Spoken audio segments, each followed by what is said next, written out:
guys, it's Kelly. I am back with another process video, and what you see me doing right now is gluing down an exclusive cut file from Hip Kits. This was one of their March files, and I took one of the exclusive papers by Kim Watson and cut out the background of the butterflies. So I took a piece of paper and I had gessoed it before I started, and what I am using is my Peerless watercolors that I bought several years ago from Studio Calico with one of their classes.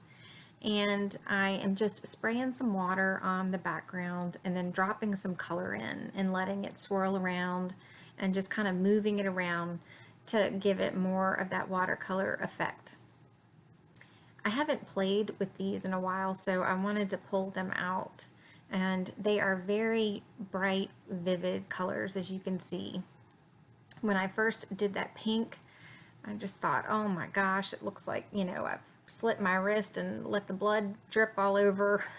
But then when I patted, it dry, it was a beautiful pink, and I was like, that is perfect. I was very happy with that.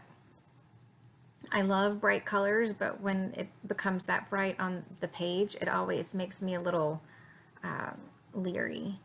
And I was just very happy with the way that it turned out. Now, if you are not the best at watercolor, and I would certainly not claim to be anywhere close, this may be a technique that you can try to get some of the watercolor effect without having to worry about how the colors are blending together. I think when I put the cut file over it, it just really makes the watercolor background look so much prettier. And it's one of those, I think, kind of foolproof, fail-safe ways to do a little bit of watercolor. Because when I put the background, or when I put the cut file over the background, I just think that it really sets it apart, and it just, was, I thought, very pretty. So I'm just adding a little bit of pink, and then I put some of the watercolor on my water brush and then just, spritzed around some droplets and set it aside to dry. And I did come back a little bit later after it dried, and here is my photo of my sweet baby girl. She is just growing up too fast, and I'm having a little bit of a problem with that.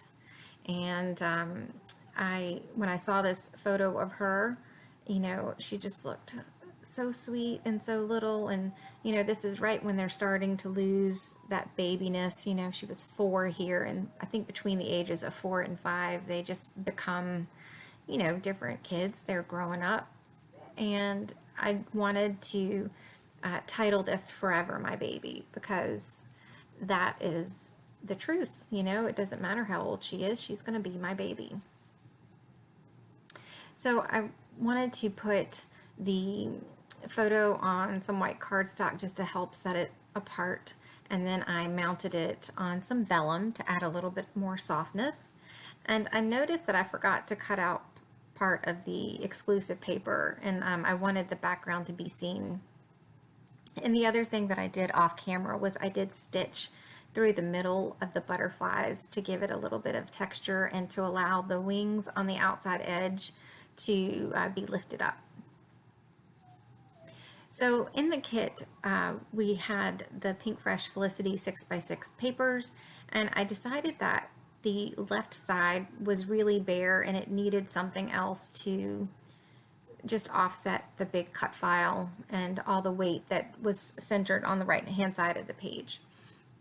So I took and just cut a few strips, and I'm going to adhere them down a little bit uneven, and that's going to help balance it off.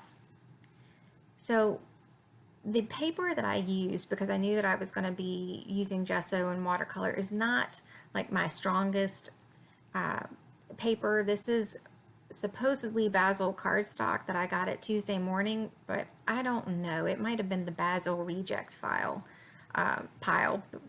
but it's still nice, and I'm still going to use it. But when I adhere the second sheet underneath, it's much firmer and much stronger, and I just like the stability that it gave, and it also almost completely flattened it out. So these green letters that came in the kit are just so pretty. I don't use a whole lot of green, but I love this shade of green. It's just a bright spring green, and I just think it looks so nice with the papers. And I enjoy using things that I don't normally use all the time, and I would definitely say that the Pink Fresh line is something that I wouldn't necessarily always pick for me, and I just love the way that this one came out. So I decided that I wanted to add some washi strips on the side as well, just to bring some more color to that. It was looking a little bit bland. And then I also wanted to bring a little bit of the yellow over there because her shirt has bright, it's bright yellow, and I felt like it needed to be balanced. And so then I'm going to take some of the pink and I'm going to also place it beside the yellow strip and to the right of the photo.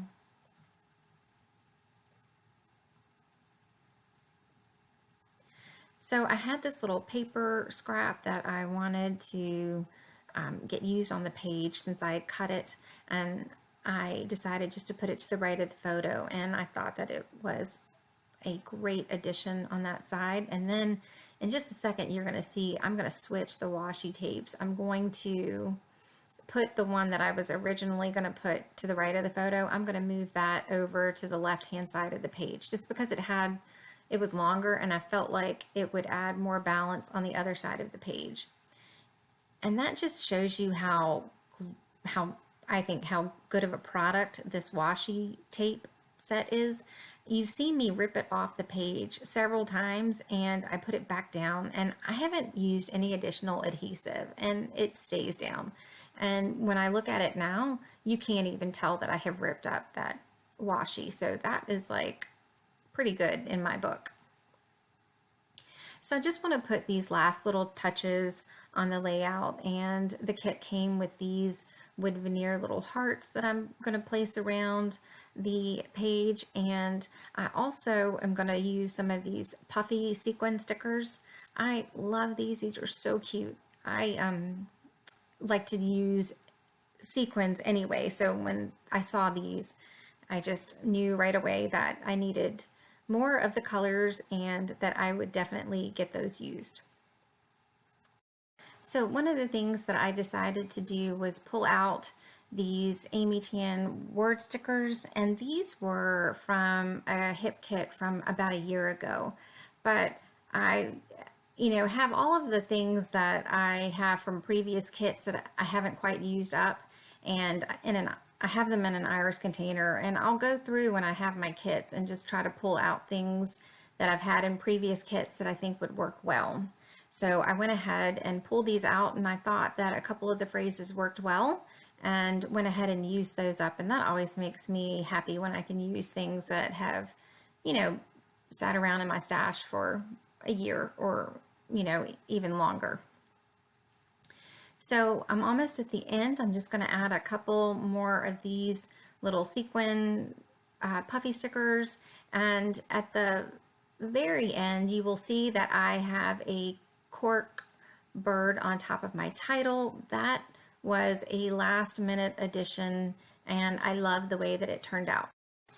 So that's pretty much it. I have some close-ups at the end, and I hope you guys have a great scrappy day. See you soon. Bye.